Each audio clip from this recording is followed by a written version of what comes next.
오늘은 창조절 13번째 주일이고 왕이신 그리스도 주일입니다. 교회력으로 가장 마지막 주일이 오늘입니다. 다음 주부터는 대림절이 시작되는데 교회력으로 보면 새해입니다. 우리가 보통 칼란다는 1월이 새해인데 교회력으로 보면, 교회 달력으로 보면 다음 주가 새해입니다. 오늘이 마지막 주일입니다.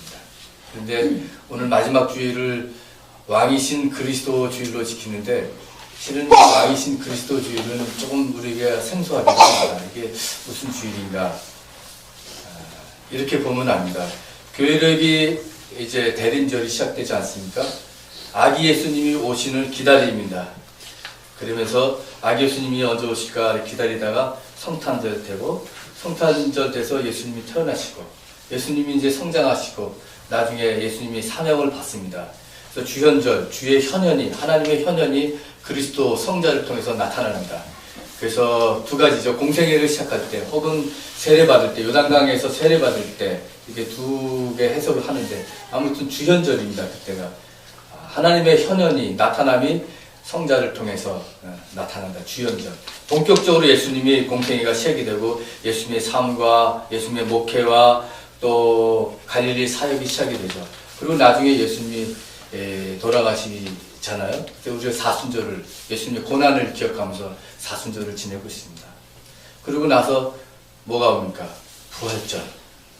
부활하고 나시고 나서 승천하시고, 그래서 성령이 오셔서 교회 역사가 새로 시작이 돼서 오순절 성령의 역사가 시작이 돼서 그때부터 성령 강림절, 오순절이라고 하는 겁니다. 전통적으로 오순절이 긴데 성령 강림절이 너무 길어요. 그래서 중간 정도를 잘라서 너무 이제 성부와 성자의 이야기가 됐고, 그 다음에 성령의 얘기가 긴데 성부의 얘기가 너무 짧다 해서 성령 강림절을 중간 정도 잘라서 창조절로 지내고 있습니다. 그리고 오늘 마지막으로 왕이신 그리스도, 마지막에 이제 다시 오실 주님이 오셔서 왕권을 가지고 세상의 모든 것을 심판하시는 그런 왕으로 오신다 해서 왕이신 그리스도가 됩니다. 이것이 이제 전체적으로 이 스토리가 단락이 됩니다. 그 다음 주부터 다시 대림절이 시작됩니다. 예수님이 오시는 걸 기다리고, 예수님이 오셔서 사역하시는 것, 죽으시고 부활하시고 성령이 오시고 교회 역사가 시작되고 다시 대림절이 되고 그렇게 되는 겁니다. 그래서 왕이신 그리스도 주일은 이제 마지막 날 권세를 가지시고 인자가 오시는 그런 것을, 예수 그리스도를 기념하는 주일입니다. 왕으로 오신 그리스도 주일을 맞이하면서 오늘 읽은 마태복음 25장은 나오는 최후의 심판의 비유는 그래서 매우 의미가 있고 매우 적절한 본문이라고 생각이 됩니다. 지난 주일에도 말씀드렸듯이 마태복음 25장에는 딱 세 가지 비유가 나옵니다. 그것이 1장부터 마지막까지. 첫 번째 무슨 비유가 나오죠? 열처녀의 비유가 나옵니다. 그래서 두 번째는 달란트의 비유가 나오고, 오늘 세 번째 비유가 최후의 심판의 비유입니다. 열처녀의 비유 보면 마지막 때, 신랑이 올 때, 그리고 두 번째 먼 여행을 떠났던 주인이 올 때, 그리고 세 번째 오늘 인자가 마지막에 영광으로 올 때, 마지막 때를 얘기합니다. 마지막 종말의 순간을. 그때 슬기로운 처녀는 등불과 함께 기름을 준비해서 잘했다 칭찬을 받죠. 그때 5달란트와 2달란트를 받은 사람은 배로 늘려서 주인에게 돌려줘서 칭찬을 받죠. 자, 오늘 읽을 마태복음 25장 최후의 심판의 비유는 지극히 보잘것없는 사람에게 함께해서 칭찬을 받아서 오른쪽에 양으로 된 겁니다. 자, 마지막 그때 두 부류로 다 나눕니다. 이것이 이 비유의 특징입니다. 예수의 재림 때, 심판할 때 이렇게 두 부류로 나눈다는 겁니다. 종말론적 사상을 가지고 있습니다. 오늘 본문 31절에서 32절에는 하나님의 나라가 임할 때 인자가 자기 영광의 보좌에 앉으며 모든 민족을 모은다고 했습니다. 여기서 인자란 당시 유대인들은 마지막 심판날에 하나님에게서부터 세계 통치권을 받은 사람이 와서 초인적인 하늘의 존재가 와서 그 사람을 인자라고 했던 겁니다. 그 인자가 오시면 모든 민족을 불러 모은다고 했습니다. 모든 인류를 불러 모은다고 했습니다. 이것은 우주적 구원을 말하는 겁니다. 인류의 대구원을 말하는 겁니다. 이런 우주적 대구원을 이루실 인자가 오면 그는 온 인류를 둘로 나눕니다. 마치 양을 오른쪽에 염소를 왼쪽에 갈라놓듯이 심판하며 가른다고 합니다. 그런데 여기서 그 나누는 심판의 기준이 우리를 매우 당혹스럽게 만듭니다. 물론 예수님께서는 마태복음 7장 25절에 이렇게 말씀하셨습니다. 나더러 주님 주님 하는 사람이라고 해서 다 하늘나라에 들어가는 것이 아니다. 하늘에 계신 내 아버지의 뜻을 행하는 사람이야 들어갈 수 있다고 합니다. 근데 하늘에 계신 내 아버지의 뜻이 무엇인지를 구체적으로 이제 25장에서 말하는 겁니다. 근데 그 구체적으로 말하는 기준이 매우 우리를 놀랍게 만든 겁니다. 왜냐하면 그 물음은 종교적인 물음이 아니었어요. 그것은 인간에 대한 자비와 궁휼함에 대한 물음이었습니다. 그가 유대인인가 기독교인인가 하는데 관심이 없었습니다. 그가 모태 신자인가 교회를 얼마나 오래 다녔는가 그거에 관심이 없었습니다. 그 사람이 장로교인이가 그 사람이 침례교인이냐 그 사람이 감리교인이냐 그거에 관심이 없었습니다. 그거 묻지 않았습니다. 목사냐 평신도냐 하는 직분의 문제도 아니었습니다. 전통적인 종교적 규례와 전례에 얼마나 충실했는가 하는 것도 묻지 않았습니다. 마지막에 오신 인자는 그런 것을 도무지 묻지 않고 다른 것을 심판의 기준으로 제시했던 겁니다. 그것은 형제자매, 줄일 때, 목마를 때, 나그네로 있을 때, 헐벗었을 때, 병들어 있을 때, 옥에 갇혀 있을 때 어떻게 했느냐 이렇게 물었습니다.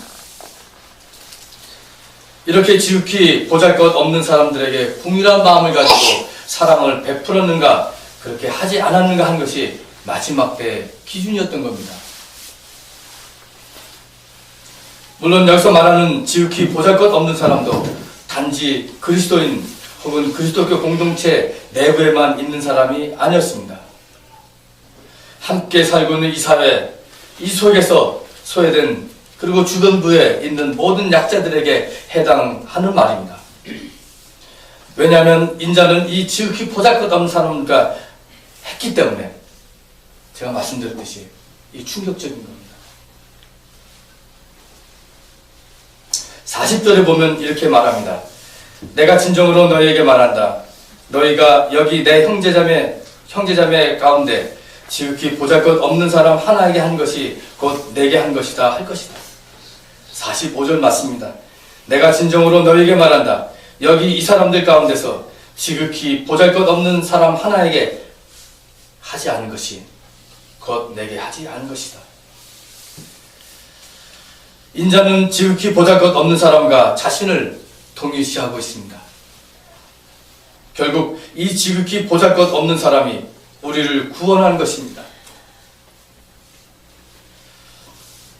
이런 이야기가 있습니다. 브라질의 북동부 지역에 그 지역은 가뭄이 심해서 세계적으로도 식량 부족이 아주 심한 지역이라고 합니다. 이 지역에 사목하는 주교가 있었습니다. 어느 날 가정집 방문을 갔다 오다가 오늘 우리 식으로 얘기하면 신방이죠. 신방을 갔다 오다가 대성당으로 돌아오는 길에 엄청난 충격을 받았습니다. 말을 못하고 있는데 보좌 신부가 물었습니다. 주교님 무슨 일이 있었습니까? 왜 이렇게 얼굴이 이렇게 그러십니까? 여보게 내가 이 성당으로 돌아오는 길에 굉장히 충격적인 광경을 하나 보았네. 뭘 보았습니까? 어느 여인이 이렇게 있는데 새 아이를 안고 있었다. 보기만 해도 가난한 사람이었고 배고픔에 시달린 게 뻔하게 탁게 눈에게 보이는데 그 아이가 한 아이는 죽은 것 같이 보였고 한 아이는 이렇게 엄마의 가슴에 이렇게 파묻혀서 이렇게 있다. 그래서 가서 이렇게 얘기했던 게 아니 이 아이에게 젖을 주라고. 그랬더니 그 어머니가 신부님 저는 그렇게 할 수 없습니다. 아니 왜 그러냐고 아이에게 젖을 물려주십시오. 신부님, 저는 그럴 수 없습니다. 아니, 왜 그러냐고. 지금 아이들이 이렇게 먹지 못하고 있는데. 신부님, 저는 도저히 그럴 수 없습니다. 그러면서 마지막 못해서 주교가 자꾸 그렇게 얘기하니까 이 여인이 자신의 가슴을 보였습니다. 근데 자신의 가슴이, 그 여인의 가슴이 온통 붉게 물들었다고 합니다.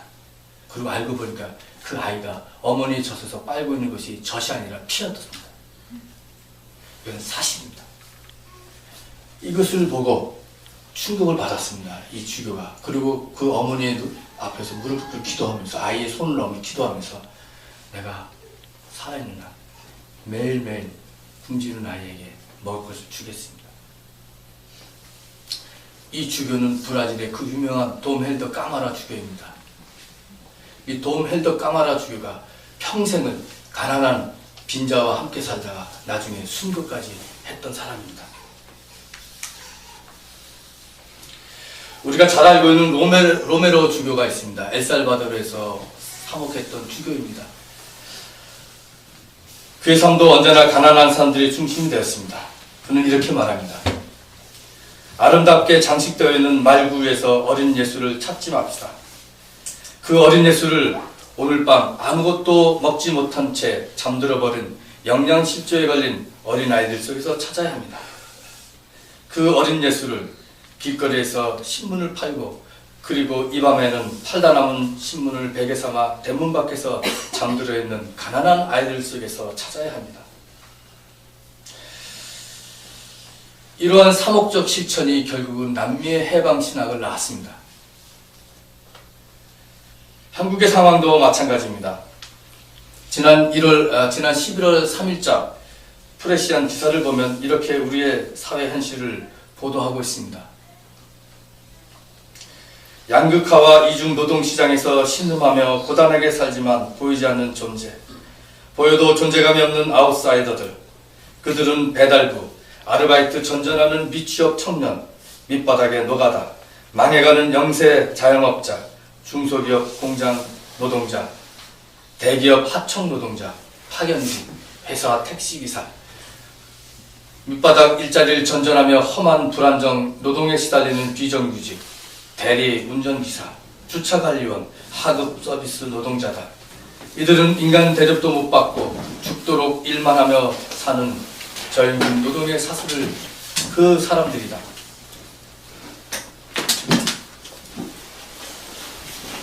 그러나 소망과 현실의 간극은 크다.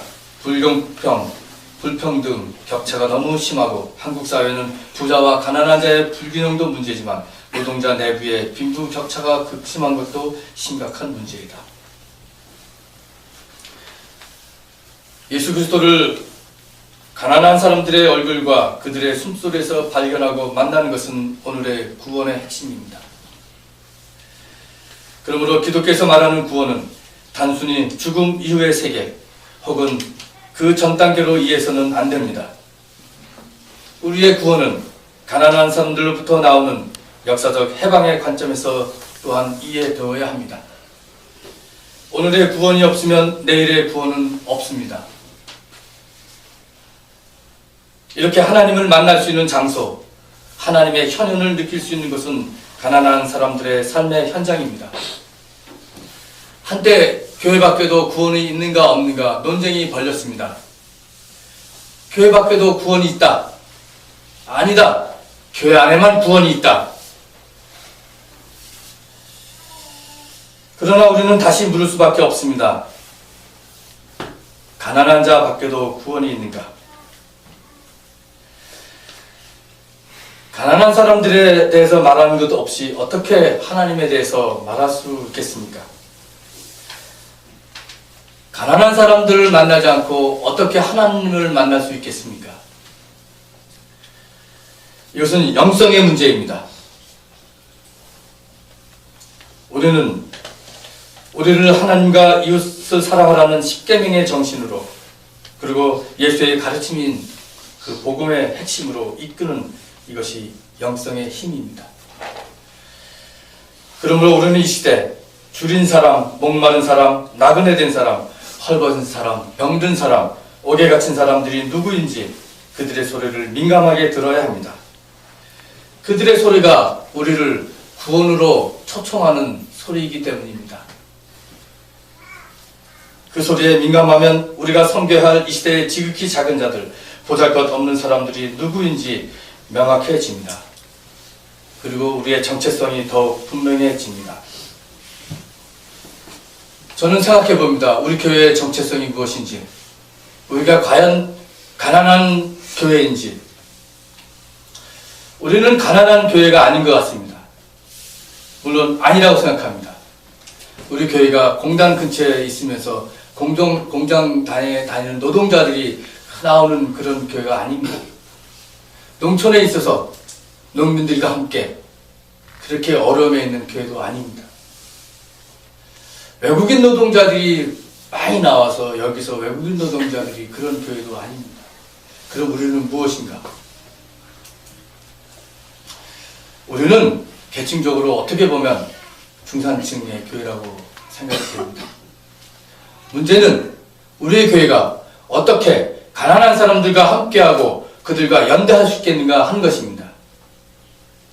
어떻게 공단에서 빈민지역에서 농촌에서 어촌에서 목회하는 그 교회를 지원해내고 우리 사회 속에서 민주운동을 지원해낼 수 있을까? 이것이 우리 교회의 정체성이라고 생각합니다. 가난한 사람들과 연대하지 않은 교회는 새민족 교회가 아닙니다. 우리가 어떻게 하든지 밑바닥에 가난한 사람들과 함께 하겠다고 하는 정신과 그 정체성을 우리는 새롭게 해야 합니다. 오늘의 구원인, 오늘의 비유에서 말씀하신 예수의 그 마지막 최후의 심판의 비유는 우리를 이 길에서 벗어나지 않도록 도전하는 비유입니다. 이것은 영성의 문제이기 때문입니다. 구원의 문제이기 때문입니다. 그리고 또한 우리가 섬겨야 할 가난한 이웃은 교회 밖에만 있지 않습니다. 우리 공동체 안에도 경제적으로도 육체적으로도 심적으로도 힘든 교우들이 많이 있음을 압니다. 이들도 우리가 섬겨야 할 지극히 작은 형제와 자매가 아니겠습니까?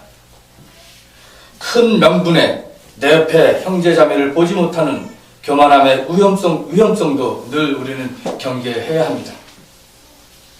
그리스도의 몸된 공동체로서 오늘의 하나님의 구원을 선포하고 하나님의 사랑을 실천하는 새민족교회가 되시기를 바랍니다. 다음 주면 우리 교인총회를 합니다. 장로 연임 그리고 새로운 장로 안수 집사님들이 선출되는데 저는 굉장히 중요한 순간이라고 생각합니다. 여러분 기도 많이 해주시기 바랍니다. 이따가 제 목회 기도, 헌금 기도 끝나고 목회 기도 끝나고 특별 기도하는 시간이 있습니다. 교인들이 우리 함께 정말 우리 좋은 일에 하나님의 은혜, 하나님의 기쁨을 우리가 소유하면서 누리면서 새로운 지도력을 새민족교회에 세우면서 새민족교회가 업그레이드 되는 그런 좋은 소중한 계기가 되길 바랍니다. 이따 기도하고 마음을 모으는 시간을 갖도록 하겠습니다. 새민족교회가 새로운 지도록이 돼서 공동체적으로 성숙하면 성숙할수록 밖으로 가난한 자와 어떻게 연대할 것인가를 끊임없이 함께 고민하는 그런 계기가 되길 바라고 새로 선출되는 그런 지도록들이 더욱더 우리가 지혜를 모아서 어떻게 하면 교회 밖에 지극히 보잘것없는 사람들과 가난한 사람들과 함께 연대할 수 있는 새민족교회가 될 것인가를 같이 고민하는 그런 새로운 지도록들이 되기를 정말 간절히 바랍니다. 구약 에스겔서 본문 말씀을 보면 하나님께서 자기 백성인 양떼들에게 친히 목자가 되시겠다고 합니다. 오늘 읽은 에스겔서 본문 배경은 이스라엘 백성들이 바벨론으로 포로 생활 끌려갔던 그 배경을 하고 있습니다. 역사적 배경입니다. 이스라엘 백성들이 여러 나라에 흩어져 살며 고생을 하게 된 것은 특별히 이스라엘 백성도 잘못이지만 특별히 그 당시에 통치자들의 불의와 죄 때문에 무고한 백성들이 고통을 당한 것이었습니다. 그들의 신음소리를 듣고 하나님께서 들으시고 친히 구원하시겠다고 하신 겁니다. 친히 선한 목자가 되어서 내가 너희들에게 오겠다고 하는 겁니다. 그런데 여러분 그 말씀을 잘 보세요. 선한 목자가 돼서 내가 양떼를 찾아오겠다는데 자신의 눈앞에 있는 그런 눈에 보이는 그런 양떼가 아니었습니다. 흩어진 양떼, 길 잃은 양떼, 보이지 않는 양떼를 찾아서 구해내겠다고 했습니다. 지금 목자 앞에서 이렇게 풀을 먹고 있는 그 양떼를 내가 찾아 먹겠다고 하시지 않았습니다. 내 눈앞에 보이지 않는 저 흩어진 양떼, 그 양떼를 내가 찾아서 먹이고 눕히고 구하겠다고 하신 겁니다. 우리가 양떼입니다. 하나님은 우리 자신을 사랑하고 계십니다. 내가 힘들고 외로울 때, 내가 자리에서 일어나지도 못할 때, 그래서 힘들어서 기도 한마디도 나오지 못할 때 하나님께서 나와 함께 하시고 나의 힘소리를 들으시는 그런 목자이십니다. 내 편이 되어주시는 하나님, 아무도 나를 이해하지 못할 때도, 그리고 내가 하나님의 이름조차 부르기 힘들 그런 어려운 절망과 나락 속에서도 나를 찾으시는 분입니다. 내가 하나님을 찾는 것이 아니라 하나님 나를 찾아오시는 겁니다. 그 하나님이 선한 목자가 또 이런 말씀을 하십니다. 나는 양과 양 사이에서, 숫양과 숫염소 사이에서 심판하겠다. 살진 양과 여인 양 사이에서 심판하겠다고 합니다. 이것도 최후의 심판처럼 비슷한 스타일입니다. 지금 선한 목자로 오셔서 그 하나님이 이제는 심판하겠다고 합니다.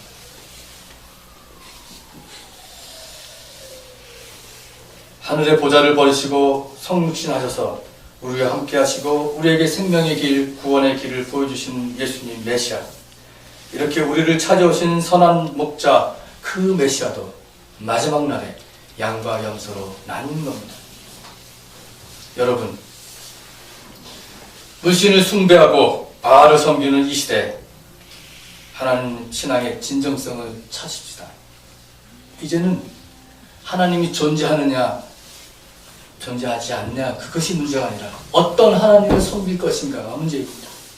하나님 신앙의 진정성입니다.